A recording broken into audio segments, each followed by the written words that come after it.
Good to have you with us here in Helsinki. And as I was mentioning to Will behind the scenes backstage, I'm really excited about this interview because I actually recently took a career break from journalism and event hosting to go and work in a mountain restaurant in the Arctic Circle. So I've got the hospitality industry front of mind at the moment. So it can be a very high tempo industry. It can be really fun, but it can also be quite exhausting. How do you think that how employees feel about their job impacts on what they deliver? I mean, I think that's everything. You can't deliver gracious hospitality to your customers if you're not beginning by doing that with the people that work with you. My longtime boss and forever mentor, Danny Meyer, famously said that hospitality is a team sport. It doesn't matter how hospitable I am as an individual, I'm not coming anywhere close to interacting with all the people that my company was serving on a daily basis. It's only the extent to which I care for my people well enough that they know how good it feels to receive hospitality and by definition are inclined to want to pay that forward. I think when you get to a certain level in the hierarchy of a company, you almost need to actively stop caring about your customers such that you can completely care about the people whose job it is to actually care for those customers. And how common do you really think that is in the industry? I think it's increasingly understood. I think people get, like, you know, you hear people talk about my colleagues, my team, they're my family, right? And I think we should stop saying that because I just think it's not an accurate description. I've never fired one of my children for misbehaving. But I do think people increasingly are recognizing that they need to aspire to treat the people they work with more like their family, recognizing that if you don't build a good culture within your company, they're never going to be able to build a good culture for the people that you're serving. So let's talk a little bit about some of the nuts and bolts around that.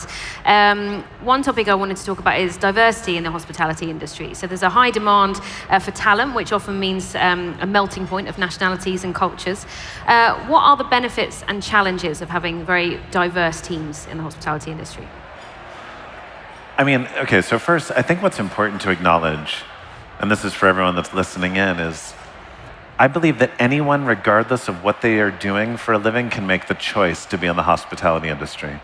And so when I talk about hospitality, either in my book or in the talks I do, it's not limited to just restaurants and hotels, right? I think anyone that's made the choice to care as much about people as they do about product is now in the hospitality industry. It's simply an event like this is hospitality. We're in the hospitality industry event right now. I think that most of the people in there, whether they've already made the choice to be in hospitality or not, I can't say that, but anyone can make that choice. How does diversity impact any service company that has made that choice? I mean, well, obviously it's powerful. I think the extent to which you can bring a diverse set of viewpoints and perspectives and experiences to the table only amplifies the level of creativity that you can bring to whatever it is you're doing. A more diverse set of experiences informs the diversity of the experience that you're trying to extend. How challenging is it? Well, I mean, listen, you need to know more about more different people in order to make them all feel seen and cared for. But I think success comes because of that tension, not in spite of it. I think that is what hospitality is, whether you're pursuing a single individual or an entire team filled with people. It's about being creative and intentional in pursuit of those people. And if you have to work harder with every individual because you need to learn a bit more about them to understand them well enough to make them feel a true sense of belonging on the team, I think the impact can be pretty extraordinary. We were talking earlier with Stephen Van Bellingham on the stage about how you as a leader, often if you are working in the hospitality or customer service driven roles, you need to be able to trust your team to make quick decisions rather than being a micromanager because things often happen at such a fast tempo. On the flip side of that, if things aren't going well, you can end up in a situation where if there are conflicts in a high-tempo environment, you've also got to solve the conflicts very quickly. It's not like an office job where you can say, oh, let's go out for lunch, let's take a walk, let's press pause on this, because you've got hungry customers. So what would be your experiences or tips on how do you manage that? How do you manage which part? the conflict in a high-pressured environment? Between you and one of the people you work with, Or with a customers. guest? Could be both. I mean, listen, there's this scientific principle that effectively explains how people remember an experience. It's called the peak end rule, meaning that people remember the peak of the experience, for better or worse, the furthest deviation from zero, and the very end. We used to say in our restaurant, no guest left behind. Like, we will make sure everyone leaves happy, or at the very least, we will have done everything in our power to try to make sure that happens. That rule is an unbelievably comforting and empowering thing for me, because no matter how bad the mistake we've made is, or no matter how significant the conflict is, if the peak is here in a negative perspective, we can just work super hard to redefine it just a little bit more on the positive side. I think when one of the people on my team makes a mistake that invariably causes that conflict, my role is not to address it with them in that moment. My role is to work alongside them to redefine that peak, establish a good ending, send those people away happy. And then at the end of service, when things aren't emotional, when they're not chaotic, to then have a conversation around what went wrong such that they can learn from it. I think way too many people in my industry, and I see it in any other high-paced environment, it gets emotional, right? It's chaotic, it's frenetic. In those environments, we get emotional, and we tend to, in those moments, correct someone's behavior in a way that we ultimately are not proud of. It's really similar in the media industry with high-paced breaking news, where there is just a tendency to speak in a way that you wouldn't necessarily do in a different environment. You need to remember that as long as someone works with you, they are on your team. No matter how badly they messed up. And in that moment, you are now their teammate. You are working to achieve a good ending to that chapter. And then later on, when the water is calm, then you unpack that and decide how you can all learn. What about, on the same vein, continuous growth, continuous learning? So similarly, in an office environment, we'll have a lot of people here, they'll go off and do an away day, or they'll go off and do a team activity together. That's maybe harder to do in certain industries when you're on shift and you can't just, you'd have to close a restaurant, for example, in order for that to happen. What are your tips for continuous learning on the job that perhaps other industries could also learn from? Well, so one of the things that I actually find fault with in some companies is they do these big day-long team-building activities, and they bring in speakers and they do all this stuff, and then they feel like they've checked the box for that year. And I think that's wholly inadequate, and I think it's actually ends up just being a waste of money, because like anything, education is a craft and it's a practice, and if you're not pursuing it consistently, you're never going to actually grow. I think the best way to do anything is in more micro doses consistently over time. I think one of the best ways to create a culture of continuous learning and education is to foster an environment where feedback is normalized. I think micro doses of feedback is the best way to create a culture of constant improvement and education. And when I say feedback, I mean praise, obviously.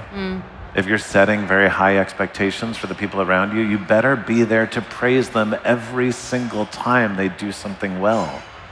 Because praise, well, it's a beautifully contagious thing. We all crave it. And when I get praised for doing something well, not only do I want to do that thing again, but the people around me who saw me receive that praise are much more excited to want to receive it themselves. Do you think that's something that industries in general and leaders in general have a tendency to overlook, to focus on the negative feedback rather than the positive? Well, yeah.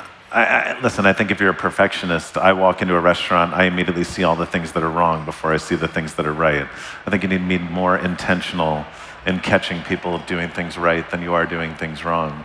But here's the thing, I think talking about praising your team is not that novel anymore, right? It's a pretty well understood part of being a good leader.